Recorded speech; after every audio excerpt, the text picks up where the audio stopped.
sedulur ISK, kembali lagi di podcast ISK, berbagi ruang mengulas secara cerdas. Nah, kali ini saya akan mengajak sedulur ISK untuk saling-saling nih salah satu mahasiswa yang sudah mempunyai usaha UMKM. Nah, mari kita mengulik gimana sih ceritanya seorang mahasiswa kok sudah mempunyai usaha, dan bagaimana sih mengatur waktu antara tugas, kuliah dan juga ini usahanya. Nah, langsung saja kita sapa rekan saya. Halo Mbak Cita. Halo Mbak Lino. Gimana kabarnya hari ini? Baik, alhamdulillah. Alhamdulillah. Sangat ceria ya Kak hari ini ya Kak? Iya, ceria banget. Semangat. Nah, kali ini kita share ya Kak. Gimana sih bisa kepikiran, kan kalian kan Kakak ini sebagai mahasiswa. Nah, gimana bisa kepikiran membuka usaha makanan UMKM fried chicken dan juga dimsum ini? Ya, awal mulanya bagaimana? Awalnya sebenarnya itu tuh usahanya ibu, tapi ya sebagai anak yang pasti bantu usaha ibunya. Nah, kebetulan juga aku ada rekan yang emang mendalami di bidang F&B gitu, terus diarahkan lah, ya udah kalau mau buka usaha yang lain, ayo kita bareng-bareng kita buka usaha fried chicken gitu. Awalnya dulu tuh fried chicken aja sebenarnya, terus setelah fried chickennya lumayan berkembang, terus kita coba buat kayak dessertnya, cemilannya di dimsum itu. Kalau untuk usaha fried chickennya sebenarnya mulainya sih belum lama, baru Juli tahun kemarin, jadi belum ada 1 tahun sih. Terus untuk awal mulanya itu aku membantu ibu jualan. Nah, waktu jualan itu kan kalau orang tua kan nggak melek sama media kan, jadi kayak ya paling ya ngejual cuma kayak di pembeli offline aja, nggak sampai kayak tahu GrabFood gini itu. Nah, terus kebetulan aku kan juga kuliah di bidang yang kejurusannya lumayan melek media lah, jadi bisa. Nah, jadi dari situ aku kembangin, aku daftarin di Grab, aku daftarin di Shopee Food, jadi menerima orderannya tuh jadi lebih luas. Kita juga buka delivery order, kalau kalian mau delivery kita bisa antar sampai depan rumah, depan kos dengan jarak tertentu gitu. Jadi sudah punya media online dan juga itu ya Kak, sudah tertera di GrabFood, bisa menggunakan Shopee Food. Iya, betul. Nah, nama usahanya itu apa sih Kak, kalau boleh tahu? Namanya itu kalau untuk fried chickennya itu HCF fried chicken, kalau untuk dimsumnya itu aku dimsum gitu. Kan setiap menamai usaha ini pasti kan ada awal mulanya ini dari HJN ini, contohnya singkatan jadi apa atau dari mana ngambil nama HJN ini? Sebenarnya nama HJN itu diambil biar rezekinya itu sederas hujan. Jadi gitu. HJN kita hujan ya Kak? Jadi kita tuh menyingkat hujan jadi HJN gitu. Tapi kebetulan juga waktu itu bukanya di musim haji. Jadi kayak kita ya udahlah mau dinamain apa, masa namanya kita sendiri gitu kan, masa kita fried chicken gitu kan nggak masuk kalau sekarang. Terus ya udah kita plesetin gitu jadi HJN fried chicken gitu Kak. Kalau untuk dimsumnya kayak ya kalau dimsum sih lebih kekinian ya, jadi kayak cari aja apa yang gampang diingat-ingat orang gitu. Jadi beli di aku dimsum aja gitu kan enak dari segi kita ngucapnya, terus hafalinnya kayak yaudah beli di aku dimsum aja di sana gitu, enak.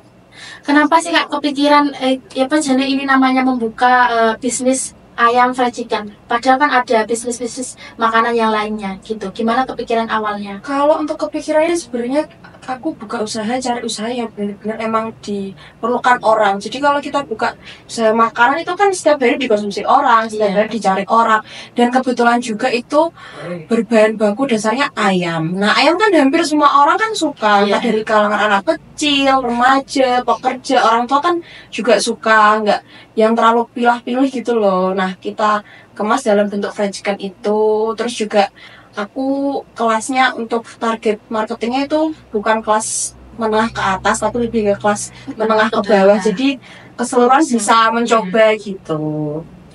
Nah, apa perbedaan dari ayam Kakak ini sama usaha ayam-ayam lainnya? Apakah ada bumbu rahasia yang membedakan rasa ayam Kakaknya dengan ayam-ayam yang lainnya? Kalau untuk bumbu rahasia sebenarnya nggak ada sih, sama-sama aja. Cuman untuk di bumbunya, karena aku punya rekan yang emang dalam di bisnis F&B fried chicken itu, jadi lebih tahu kayak bumbunya yang enak tuh kayak gini loh, ini bumbu ini tuh bisa dipakai untuk UMKM lokal dengan harga yang nggak terlalu tinggi gitu. Terus kalau untuk bahan bakunya kita juga nggak sembarangan, kita ambilnya emang yang premium, kita ambil ayam dari langsung rumah pemotongan ayam, kita nggak ambil ayam di pasar, kita ambil ayam langsung dari rumah pemotongan, di sana sudah dipotong, sudah dimarinasi, jadi sampai sini kita sudah tinggal masak gitu. Nah, kalau untuk dimsumnya itu membuat sendiri apa ambil dari produsen Kak? Kalau dimsum sementara ini masih ambil dari suppliernya, tapi aku juga berusaha buat produksi sendiri. Soalnya kalau mengandalkan supplier aja itu nggak terlalu itu untungnya, terlalu ngeplis banget.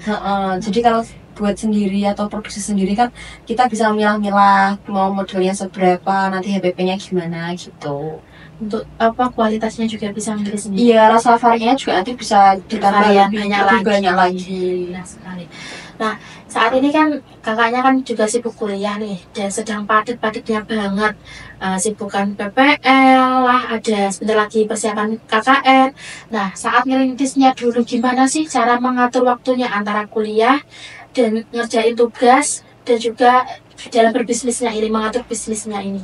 Kalau dulu kebetulan waktu buka openingnya itu waktu libur semester kuliah, jadi senggang banget gitu loh waktunya, bener-bener emang full dari pagi sampai malam tuh di outlet. Tapi setelah masuk kuliah, mulai aktif kuliah ya emang mau nggak mau yang awalnya aku handle sendiri sama ibu itu harus ngerekrut karyawan biar ada yang bantu gitu di outlet. Jadi kalau pagi aku biasanya kuliah, nanti sore baru ada waktu free aku baru ke outlet lagi gitu sih paling. Kalau ini memilah-milih ayamnya dan juga masaknya ayamnya, dimasak kakak sekalian dulu apa nanti dimasak sama karyawan kakak? Kan karena sibuk kuliah juga kan? Iya, kalau aku pagi itu udah persiapan goreng pasti ya. Kalau pagi emang tak pegang aku, tapi nanti kalau siang goreng lagi itu nanti biasanya ibu yang goreng. Kalau karyawan itu mereka full cuma membantu buat melayani aja. Kalau untuk menggoreng emang masih dihandle aku sama ibu aku sih gitu.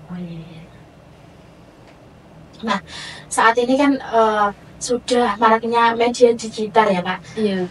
Gimana sih cara kakak memasarkan produknya kakak biar dikenal banyak orang? Apakah ada media sosialnya tertentu untuk mempromosikan produk kakak ini? Kalau aku kalau awalnya dulu itu pakai IG sama pakai TikTok. Terus ya buat konten lah. Nah kalau di TikTok kan kita bisa kayak mengiklankan kan. Nah itu aku juga iklanin. Aku ikut platformnya TikTok buat iklan produk di sana. Terus kalau lewat pemesanan online kayak Grab, Shopee, GoFood tadi, aku juga pasang iklan di sana. Jadi biar menjangkau konsumennya tuh lebih banyak. Jadi aku berusaha semaksimal mungkin gimana yang jauh tuh tetap kalau mau makan chicken itu bisa di punya aku gitu. Kalau ngaruh gak sih Kak antara pendapatan sebelum ditaruh di media digital sama sesudahnya? Pengaruh banget karena kebanyakan dulu awal-awal tuh kebanyakan malah taunya tuh dari online, dari medsos, dari IG gitu. Aku taunya di IG Kak, di TikTok gitu. Terus coba datang ke outletnya langsung, ternyata outletnya di sini gitu. Jadi kebanyakan dulu taunya ya dari TikTok. Jadi lebih banyak di TikTok ya Kak? Soalnya kan ini iklannya juga yang jangkau banyak kan. Nah kalau delivery itu bisanya gimana Kak? Kalau delivery kita kalau di luar aplikasi ada Kopdar atau bisa hubungi nomor WA kita admin, itu nanti mau pesan apa, alamatnya di mana, kita bisa antar. Itu tertera di semua media sosial. Di media sosial semua udah ada link bisa nyambung ke WhatsApp-nya gitu loh. Jadi memudahkan customer kalau emang mau delivery order tapi nggak mau lewat Grab, nggak mau lewat Shopee, bisa lewat WA-nya kita langsung. Nah, sedulur ISK bisa pesan di HJN, bisa delivery sampai ISK nih. Jangan lupa mampir ya. Nah, gini Kak, kan kakaknya ini kan juga mahasiswa. Nah, ada strategi gak Kak?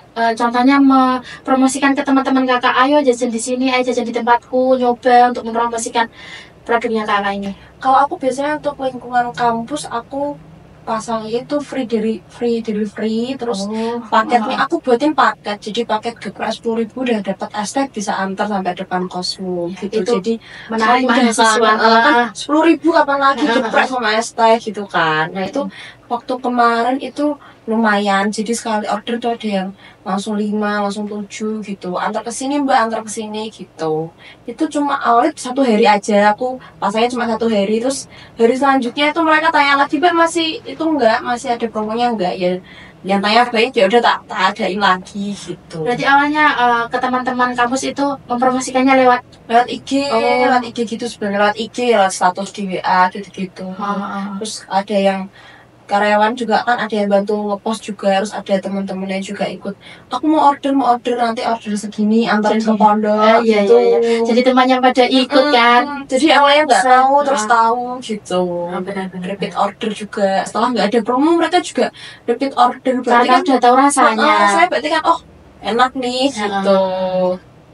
Kalau untuk jam bukanya dari jam berapa kak?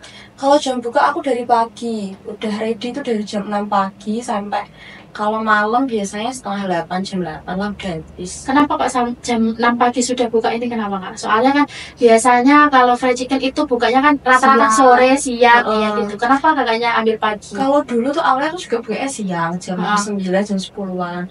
Tapi ternyata tuh konsumen nggak terlalu, kan waktu awal kan belum pada tahu kan kalau disitu ada fried chicken.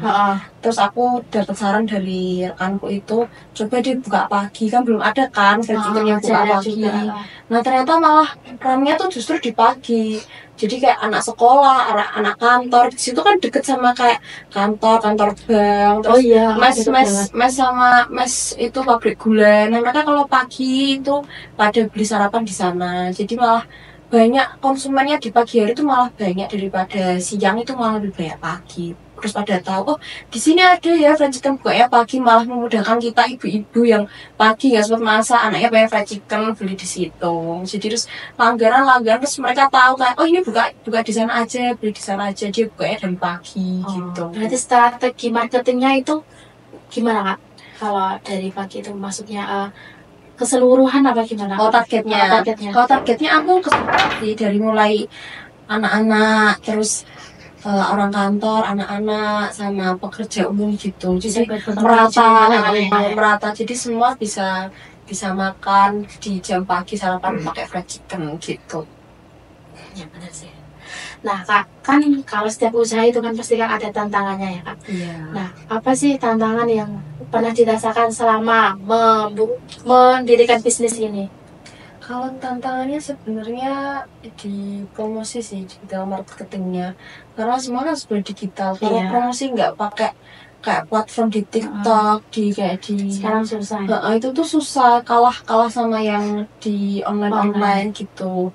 Karena kalau mengandalkan kayak yaudah membeli sama langsung aja offline, itu tuh nggak terlalu mudah, jangkauannya juga nggak terlalu luas juga. Jadi emang harus gimana caranya tuh bisa dapet customer lebih baik lagi, yaitu kita buat konten jangkauan yang lebih banyak, kita ngiklanin, nge-branding brandnya kita biar dengan banyak orang. Dulu sempet kok awalnya tuh di Grab itu tuh sempet ikut iklan Grab gitu, promosi 1 hari tuh dapat orderan Grab itu 34 porsi. Terus wah ini ternyata ngaruh ya, pengaruhnya banyak gitu. Sekali iklan langsung dapat 34 porsi itu 1 orang, nanti 10 porsi, terus berapa lagi, itu ngaruh banget. Kalau menurutku emang digital marketing tuh keren banget. Sekarang itu semuanya online semua. Iya benar sekali ya. Nah kan kakaknya ini kuliah juga capek. Nah ketika dapat pesanan juga banyak kan kak. Ya pastinya senang. Tapi ada gak sih rasa ingin udahlah nggak mau lanjut bisnis ini, capek gini, mending di rumah aja minta uang sama orang tua gitu, ada gak kak? Ya namanya juga gengsi ya, kadang ada malesnya, ada apa, kayak kalau dapat orderan emang seneng, tapi aduh besok bangun pagi buat orderan segini banyaknya, capek. Tapi kalau udah terima uangnya kayak senang, banyak ya uangnya. Kalau tantangannya sebenarnya nggak ada sih, mungkin kesulitan di SDM-nya aja, karena aku kebetulan waktu itu tuh masih kekurangan karyawan, jadi waktu produksi pesanannya tuh agak sedikit delay, kurang harusnya jam 7 sudah ready, tapi aku sampai setengah 8 baru ready. Terus kalau kesulitannya itu di apa ya, persaingan sih sekarang. Dulu awalnya aku aja yang buka chicken di sana, terus mulai belakang ada yang mulai buka gitu sih, kayak mereka ngatur harganya lebih murah lagi, terus aku coba aku di sana, rasanya juga beda kok, tapi emang dia matoknya harganya murah banget ya. Kayak paling itu sih persaingan ya antar bisnis gitu sebenarnya. Ya itu sekarang soalnya banyak juga yang jual ayam kayak gitu Kak. Benar-benar. Nah, rencana kedepannya untuk usaha kakaknya ini mau gimana? Lebih dibesarin lagi apa gimana? Kalau aku sementara emang fokusnya di pusat aja, di alamat yang sekarang di Pentol itu, tapi Boleh nggak Kak dibacakan lokasinya? oh iya, lokasinya itu ada di Ruko Ngasirah, Pentol Lendeng Kudus, depannya Herbindo Jaya di Pentol. Nah, aku sebenarnya tuh pusatnya di situ, tapi kebetulan emang ini mau rencana buka cabang. Kemarin survei sih beberapa tempat. Harapannya ya bisa ada cabangnya di mana-mana setiap titik gitu. Ya, terus amin. usahanya stabil, jadi pendapatannya stabil. Kalau bisa ya stabil terus lebih naik lagi gitu. Dan jadi inspirasi banyak orang ya Kak. Karena kalau semakin naik kan nanti bisa buka lapangan pekerjaan lebih banyak lagi gitu sih. Nah terakhir nih Kak, pesan untuk mahasiswa lain yang ingin membuka usaha tapi masih ragu karena takut usahanya ini nggak maju atau gimana, silakan Kak, bisa.